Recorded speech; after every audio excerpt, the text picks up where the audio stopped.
11th class के maths के trigonometry chapter से एक इंटरेस्टिंग क्वेश्चन है। तुम्हें प्रूव करना है cos 5a equal to 16 cos to the power 5a minus 20 cos cube a plus 5 cos a। तो बताओ इसे कैसे प्रूव करोगे। लेफ्ट साइड में हमारे पास एंगल में 5a है और राइट साइड में जो भी एंगल है उसमें a है, तो 5a को हमें a में लेके आना है। तो कैसे लेके आ सकते हैं? हम 5a को 3a प्लस 2a लिख सकते हैं। तो फिर हमारे पास 3a के ट्रिग्नोमेट्रिक फंक्शन का फॉर्मूला एंगल a के टर्म्स में होता है और इसी तरह से 2a के ट्रिग्नोमेट्रिक फंक्शन का फॉर्मूला एंगल a के टर्म्स में होता है। तो 5a को 3a प्लस 2a लिख दिया और उसके बाद cos x प्लस y का फॉर्मूला लगा दिया। तो फॉर्मूला लगाने के बाद एक्सप्रेशन हो जाएगा cos 3a into cos 2a minus sin 3a into sin 2a। अब यहां पर cos 3a cos 2a sin 3a sin 2a का एंगल a के टर्म्स में मैंने फॉर्मूला लिख दिया है और इस फॉर्मूले को यहां पुट कर देंगे।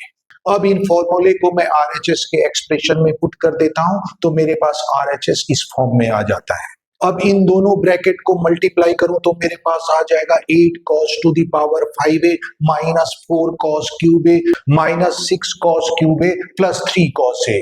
और इस टर्म में 2 sin a cos a को मैंने यहां वैसे ही लिख दिया और इस ब्रैकेट में से sin a कॉमन ले लिया तो ब्रैकेट के अंदर बचा 3 माइनस 4 sin स्क्वायर a।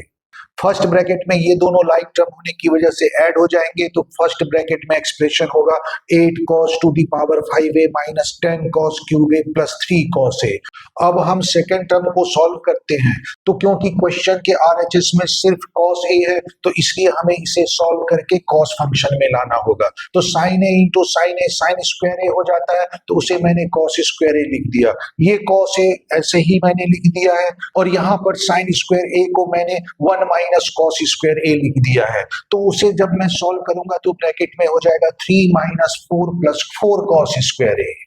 अब ब्रैकेट के अंदर वही एक्सप्रेशन रहने देता हूं और सेकेंड टर्म को मैं सॉल्व करता हूं तो 2 cos a को फर्स्ट ब्रैकेट के अंदर मल्टीप्लाई कर लिया तो ये हो गया 2 cos a minus 2 cos cube a into second bracket को सॉल्व किया तो ये आ जाएगा 4 cos स्क्वायर a माइनस 1। अब फर्स्ट ब्रैकेट में वही टर्म रहते हैं और सेकेंड टर्म को सॉल्व करता हूं तो ब्रैकेट के अंदर मुझे मिल जाएगा 8 cos cube a minus 8 cos to the power 5a minus 2 cos a plus 2 cos cube a। अब मैं इन दोनों ब्रैकेट को सॉल्व कर लेता हूं तो दोनों ब्रैकेट सॉल्व करने के बाद मेरे पास एक्सप्रेशन आ जाता है 16 cos to the power 5a minus 2 cos cube a plus 5 cos a जो कि RHS है।